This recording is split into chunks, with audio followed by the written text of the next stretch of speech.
Hi, my name is Amy Larson, and I'm the Industry Relations Manager here with the Wyoming Office of Tourism. And I want to thank you guys for joining us today for our monthly webinar series. And today we're going to talk about the power of travel, the travel's economic impact in Wyoming. Just a couple of housekeeping notes before we start. This session is being recorded, and it will be available on our industry website by the end of the week. So feel free to share it and to go back and reference it. At the very bottom of your screen, you'll also see a little space for it says Q&A. This is a great place for you to ask questions throughout the presentation. We will wait until the end to answer them, but when a question comes up, feel free to ask right then so you don't forget it. As we start to move into the webinar today, I'd like to introduce our two presenters. The first one is Jennifer Griswold. She is our Research and Analytics Manager here at the Wyoming Office of Tourism. And we're going to start with Jim Wallenberg, who is the Global Partnership Senior Manager. So I'm going to turn it over to Jim to begin the presentation. Great, thanks, Amy. So real quick, you can see the agenda there. Like Amy said, I'm going to run through the CARES funding that went through majority of last year, and then we'll kick it over to Jennifer for some trends and economic impact. And then Amy's going to close us out with some highlights of the National Travel and Tourism Toolkit, as well as a supplier seminar in May that's going to be taking the place of our typical April webinar series. So with that, we'll kick it into the CARES business. So with the CARES Act, we wanted to highlight this because the whole power of travel is the theme of National Travel and Tourism Week. Like was mentioned, it's the theme for this webinar as well. And these CARES Act funds really helped our state elevate ourselves and really embrace the travel that we did have, albeit it was down obviously, but comparatively to other areas around the country, we fared a little bit better. And I think the CARES Act and the projects that were started by our partners were really a great reason as to why we weren't as heavily impacted as some of the other communities and tourism destinations. So just real quick, by the numbers, we had $5 million of CARES Act funding at our disposal, and we were able to distribute out and award 4.97. So we had about little under $30,000 left. So that's fantastic. We were able to distribute it out to all 23 counties, 25 lodging tax boards, councils, or chambers of commerce offices. Within that, 2.8 million plus masks, 62,000 pairs of gloves, 5,000 plus bottles of hand sanitizer, 1,400 plus disinfectant wipes. So I mean, you name it, anything that we had to kind of help alleviate the situation, we were dishing it out. The projects that our partners were able to use these funds, so that 4.997 million, the projects really ran the gamut. I mean, we could probably have a webinar just on the various projects that our partners did. I think that would take a very long time, so we won't get into details with everything, but the email campaigns, print advertising, research, general messaging, video production, I mean, like I said, it really ran the gamut.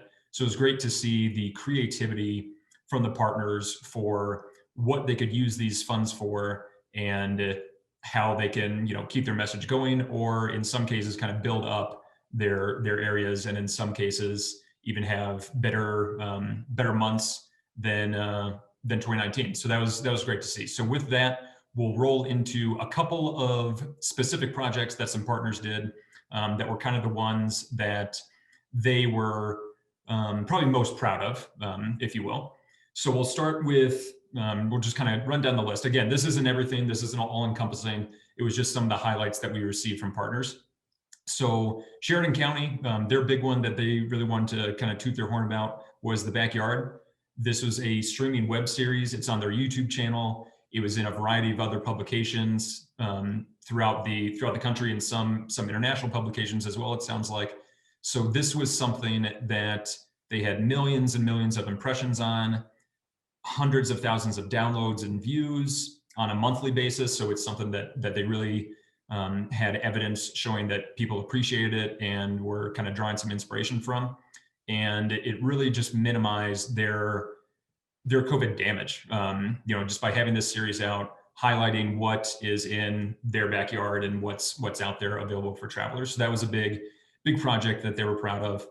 In Albany County, they listed an activities page. This was a fall and winter campaign initiative, hundreds of thousands of page visits, and the focus was really on what travelers are looking for. So you can see by the screenshot, I know it might be a little hard to see on some screens, but it showcased naturally socially distant activities in Albany County.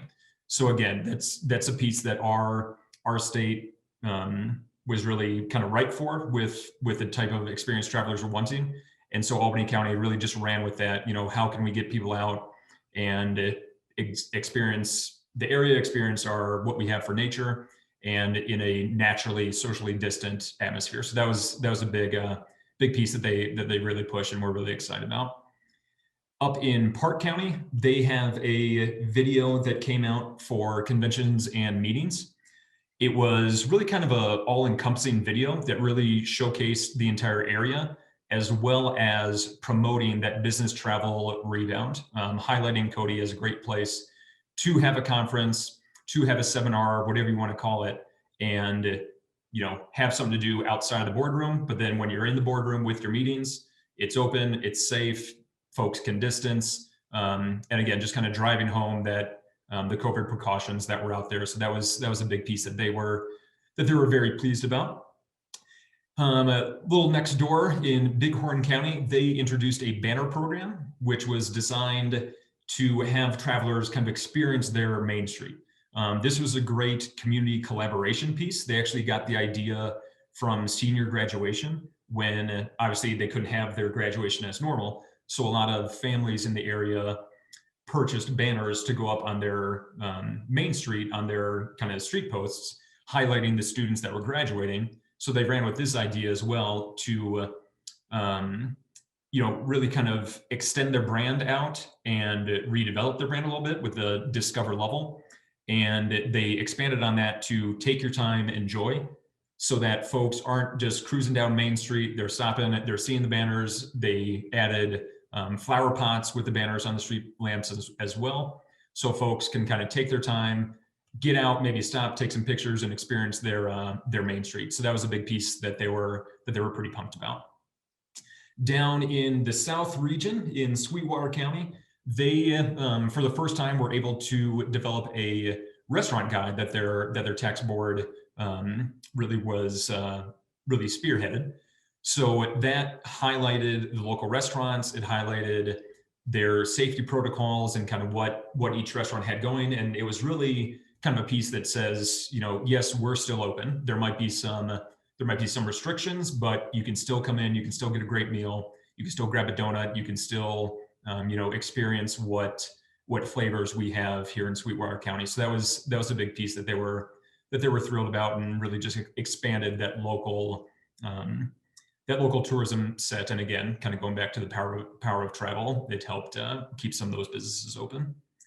And then another one that was highlighted was in Hot Springs County. They developed an area magazine that really helped to elevate Hot Springs' brand and showcase what they have to offer. So kind of similar with that Taste of magazine in Sweetwater, it highlighted not only the Hot Springs, but the downtown Main Street, the Wyoming Dinosaur Center, just kind of everything they had that was, again, hey, we're open, we might still have some restrictions, but we are still open. Come to our area, experience Thermopolis, experience Hot Spring County, and kind of keep tourism on the top of mind for all these travelers that were coming into the state. Not everyone was necessarily staying in hotels, but pieces like this really helped to keep those local businesses above water and keep them thriving. And it's so great to see all the, like I said before, creativity that came out for all these types of projects and programs from all over the state. Again, this could have been a webinar that would probably go on for hours, highlighting every piece that happened throughout all the different counties and all the different towns. But we just wanted to highlight a couple of the main features that we heard about in our office from our partners, how they use those care funds to keep tourism top of mind, keep their towns and communities afloat and yeah, just elevate themselves. So that was great to see. Big props to everyone that submitted and everyone that was just proud enough to showcase what they did. So thank you for all the partners that participated and working with our office throughout the entire CARES process. I know there was a lot of back and forth with a lot of people. There was some unknowns. There was different questions here and there. So it was definitely a learning process for everybody, but we were very glad to be able to offer those funds to our partners to keep everyone, afloat and tourism at the top of mind in Wyoming and in these communities. So with that, I will kick it over to the main lady of the hour in Jennifer, and she's going to go through some trends and economic stats for you all. Hey, thanks, Jim. Really appreciate that. So I wanted to talk to everyone first before we get into the economic impact about traveler trends. And I wanted to go through some information that we have available from US Travel. So US Travel recently released the new Travel Recovery Insights dashboard that's powered by tourism economics and supported by over 12 travel and tourism research and data suppliers. It's a true marvel of connectivity and data sharing. The dashboard tracks industry performance, travel volume, and predictive indicators. It's updated around the 25th of the month. So let's talk about some of the findings from February. Travel is still down nationally 38% compared to the previous February. But remember that things didn't start closing down for the most part until March 2020. So February 2021, February 2020, last February, would still be considered normal times. So it's expected that it would be down compared to 21. Cumulative travel spending losses in the US from January 2020 to February 2021 is estimated at over $562 billion. Demand for auto trips, air, overseas arrivals, hotel demand, and short-term rentals are all still reduced compared to the prior year. The same for National Park Service visits and art museum attendance. This tells us that we, the travel industry, still have far to go to get back to where we were. The US Travel Dashboard estimates that Wyoming's travel spending in February 2021 was down 26% compared to the previous February. Travel and tourism is an economic driver, not only as an excellent provider of new money and taxes into local economies, but also as a jobs creator. According to Tourism Economics, the leisure and hospitality sector employment improved in February, but it still remains 20% below the pre-pandemic levels, representing a net loss of 3.5 million jobs, which accounts for 36% of total US job loss since February 2021. Job creation's been improving, however, and according to the report from CNBC, the leisure and hospitality sector added 280,000 new hires in March. But it won't come as a surprise to any of you that we still have a long way to go to make sure that leisure and hospitality jobs are back where they were pre-pandemic times. So I'm not really one to make predictions myself on the economy. So instead, I wanted to share with you what professional economists think will happen nationally. A year ago, the US travel economy, or the US economy, plunged into the deepest and fastest economic contraction since World War II. This year, improving health conditions, expanding vaccine distribution, and generous fiscal stimulus will form a powerful cocktail that lifts real GDP growth to the fastest rate since the early 1980s. President Joe Biden signed the $1.9 trillion American Rescue Plan law and the resulting strong fiscal impulse combined with improving health conditions and steady vaccinations should support our rosy forecast for 2021 of 7% GDP growth, 7 million more jobs, and an unemployment rate of 4.6% by the fourth quarter.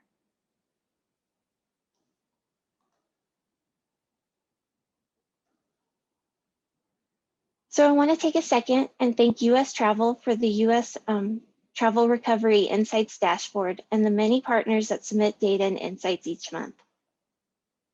This is a huge win for our industry to have these resources to help better understand how we are doing in the recovery and moving forward. The U.S. Travel Dashboard includes insights about travel sentiment as well. So let's take a look at how travelers are feeling in terms of travel now and into the future. According to Longwoods International's most recent travel sentiment study, Wave 34, 88% of American travelers report having travel plans in the next 6 months. This is the highest it's been since the beginning of the study back in March 2020. In this study, only 28% of travelers indicate that they're likely to visit a tourism attraction or business that doesn't have clear COVID safety protocols in place, like mask requirements and social distancing. Longwoods notes that as more states and communities lift those safety protocols, it'll be up to destination leaders, owners and operators, and other local tourism-related businesses to manage the balance in between transactional business and health and safety. Destination Analyst's most recent coronavirus sentiment index report from Wave 57 asked the question, when it comes to getting back and traveling again, which best describes your current state of mind? 67% of American travelers indicated that they're already traveling, and historically over time, we could see that this number has been improving, while not ready has been decreasing.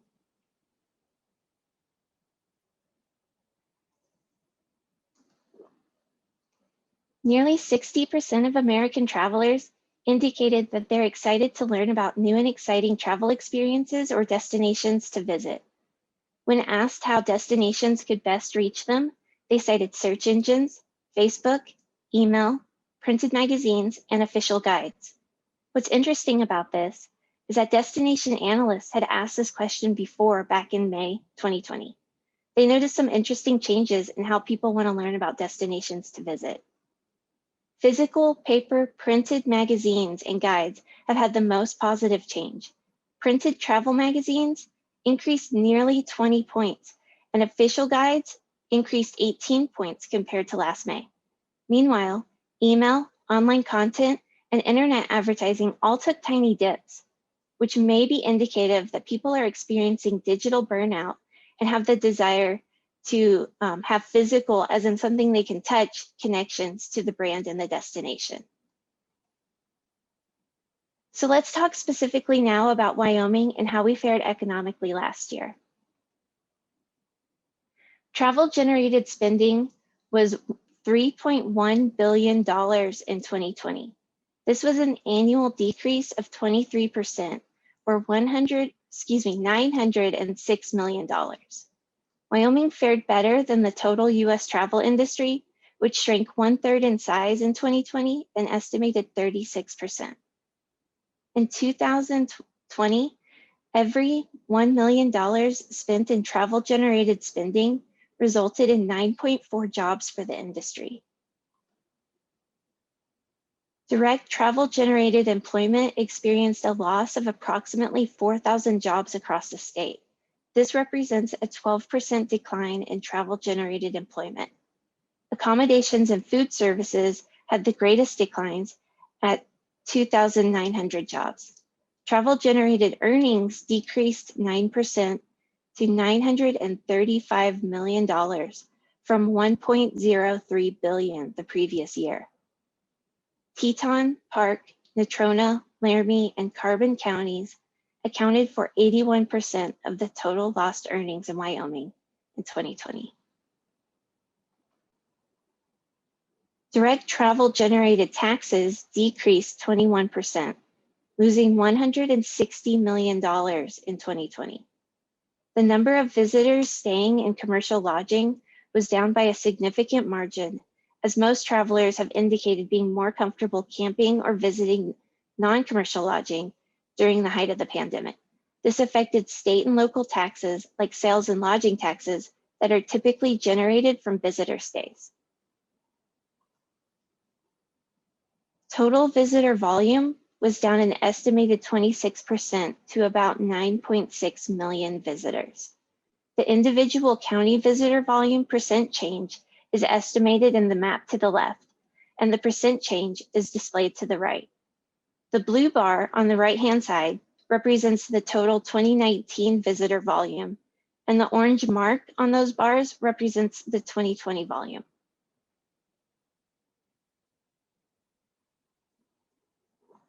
Cool, I was pausing for dramatic effect. So let's talk about downstream impacts or secondary impacts and how they're made up of indirect and induced effects in the existence of the travel and tourism in an economy. Indirect impacts represents the employment and earnings of local suppliers and direct travel generated industries, such as food suppliers for restaurants, elevator repair businesses, and linen suppliers. Induced impacts represents employment and earnings that result from employees acting like consumers, buying things like people do. An example would be an employee of the airport paying for groceries and housing. So let's talk about an example. Let us suppose that there are travelers who come to Wyoming. Those travelers arrive by car, airplane, motorcycle, and RV. However they got here, they have to pay for plane tickets or motor fuels, and those are direct travel impacts. Once they get to Wyoming, they stay in our hotels, camp, buy more gas, visit our outdoor recreation opportunities, shop, and eat. The spending from those activities is also direct travel generated spending. So then there are people who work directly with the travelers, and those people work directly with, and they're directly impacted by travel. So those are direct travel generated jobs.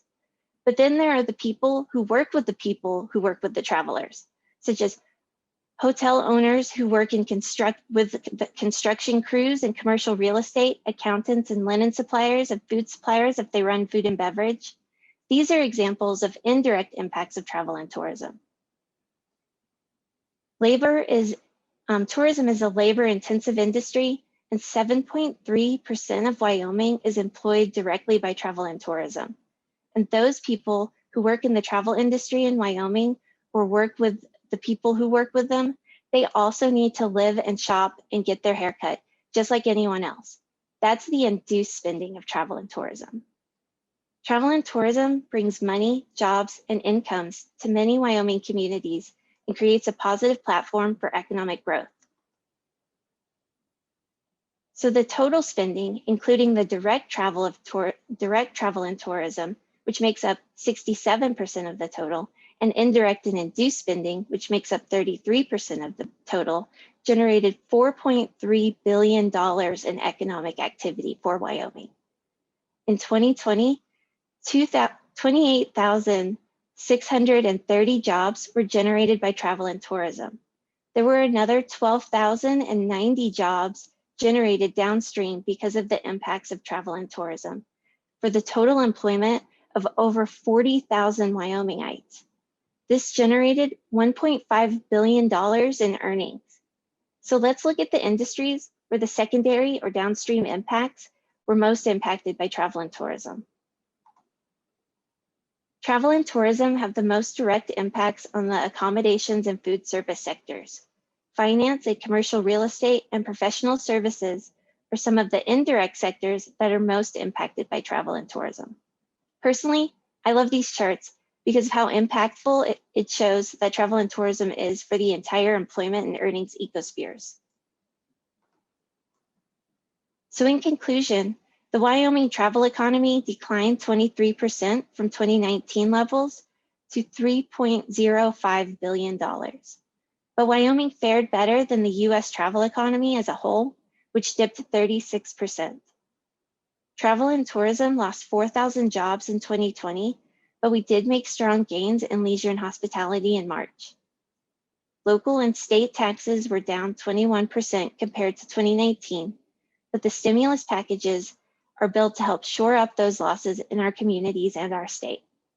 The overnight visitor volume fell to 6.9 million trips, but moving forward, our industry is optimistic that 2021 will bring new quality visitors who will continue to bring in new money to Wyoming. The full report, county sheets, and interactive statistics are all available on industry.travelwyoming.com. Thank you.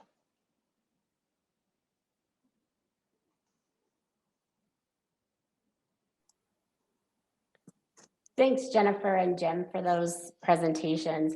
We do have a couple questions that I'd like to get to before we go into the toolkit. And again, if you guys have any questions, feel free to put them in the question box.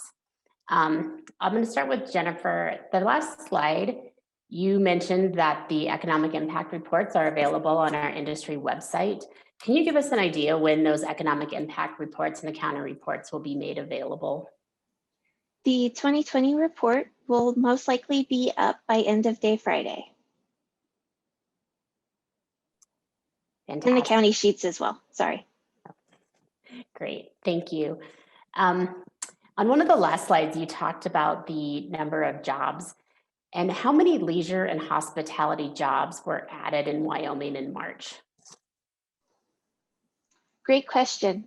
So the most recent report that I have, I had to write this, I was just looking at this morning. The most recent report that I have is from the Wyoming Insights report from the Division of Economic Analysis. And their report was from March, and it shows that in February, we lost 1,600 jobs compared to the previous year. So I don't have specific numbers for Wyoming for March at this time. Great. We have another question that is, what is everyone seeing regarding a surge in website and hotel activity direct versus, let me start over. What is everyone seeing regarding a surge in website and hotel activity direct bookings versus the use of maybe a travel agent or essential reservations? Do we have any of that data? We do know that organic traffic that comes directly to your site is, sorry, there was a flash on my screen. So organic traffic to the site is a really good indicator of future travel. So if you're getting a lot of direct traffic to your website, that is indicative of future visitation trends. But in terms of direct booking versus OTA, I'm not sure that we have that information, and I could follow up after. Great, thank you. So as we're waiting for a few more questions to come in, let's go ahead and go through the NTTW toolkit.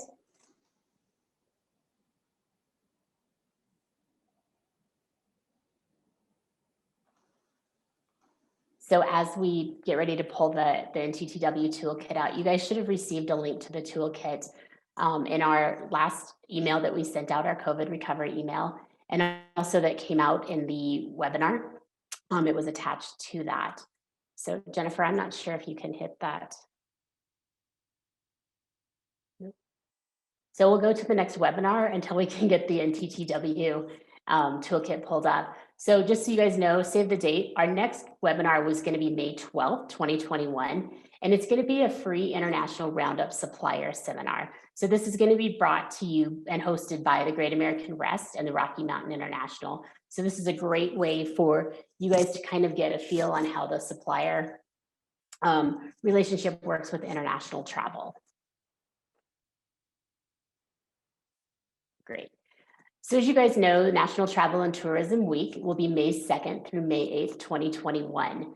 The theme this year is the power of travel. And like both Jennifer and Jim, have alluded to, while Wyoming did see a decrease, we fared very well compared to much of the rest of the country. So we were allowed to stay open and continue to move forward with travel and tourism. So while the NTTW toolkit is primarily focused on recovery and bringing businesses back, we're very blessed that we can continue to just move forward and ensure safe travel and welcome visitors back into our state. Jennifer, do you want to answer? I also want to just point out on this slide, our last webinar was on Why Responsibly, and we're really tying this back into National Travel and Tourism Week too, because we want to make sure that everybody, residents and our visitors, have an amazing experience here in the state of Wyoming. The Why Responsibly toolkit is actually going to be sent out later today. So if you do not get it by the end of the day, please feel free to either email me or go to our industry website. As you guys may or may not know, the National Travel and Tourism Week is through the U.S. Travel Association, and it's a week that we can really pay and call attention to the economic impacts of the travel and tourism industry in our community. So it's a great week for us to advocate for this industry that we all love and work in, and really get our communities to understand the impact that the tourists have to our economies. We're on the industry webinar now. So I do want to call attention to one of the two of the things that we're doing this year different within TTW. Many of you guys have already selected or sent in the names of your mayors to participate in our virtual NTTW declaration. This will take place on our industry call, which will be Monday, May 3rd at 9:30. It's our regularly scheduled industry call. The other thing we really want to encourage destinations to do is to submit what a one perfect day in your destination would look like. Whether it is attractions or restaurants, or it's really up to you guys how you want to present one perfect day in your destination. And we're asking you guys either to submit a video less than 60 seconds, actually 59 seconds or less, or if you want to send in a Word document with some pictures, and we can use that as well. We will be highlighting these throughout the entire week of National Travel and Tourism and on all of our social media channels. But the other thing we'd like to encourage you guys to do is to get your residents involved and do this locally as well. We all know that our residents are some of our best ambassadors for our communities. And so to have them kind of present what's one perfect day in your destination would give you guys some great information and also some great posts for future social media pushes.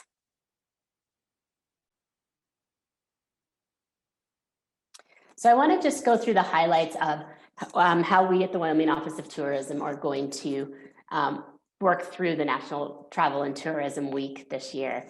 All week, like I just talked about, our media channels are going to highlight one perfect day in destinations across the state.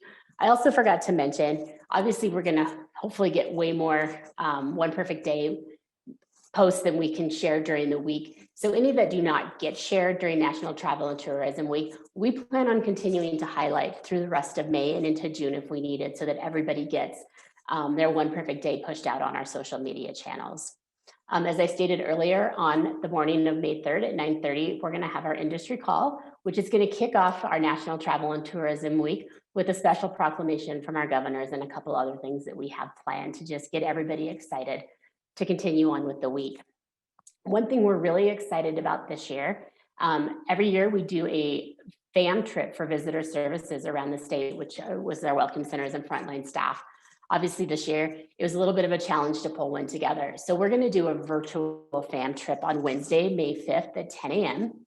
We're gonna cover the northeast corner. So Devils Tower, Crook County, Weston County, and Campbell County.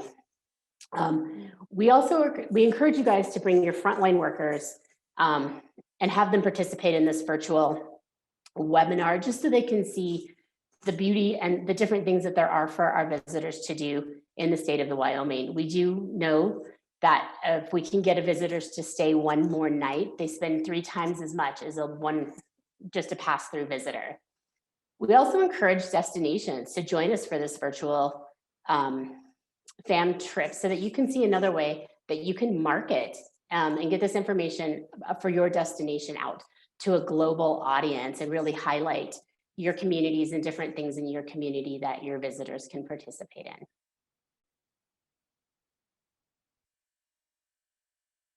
And as always, we just encourage you guys to really highlight the power of media. We encourage you guys to pitch op-ed pieces to your local media outlets, send out press releases, especially utilizing the county economic and the state economic impact reports, which Jennifer alluded or said would be out at the end of the week. And also, we encourage you guys to hold a virtual proclamation with your mayor, or county commissioners, or just town leadership, to really stress the importance of the tourism impact and what it does bring to your community.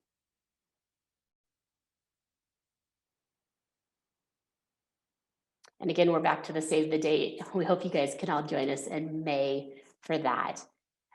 We'll keep it open for just a few more minutes to see if there's any other questions that have popped in. And just a reminder, you guys can find all of this on our industry website, which is travelwyoming.com/industry.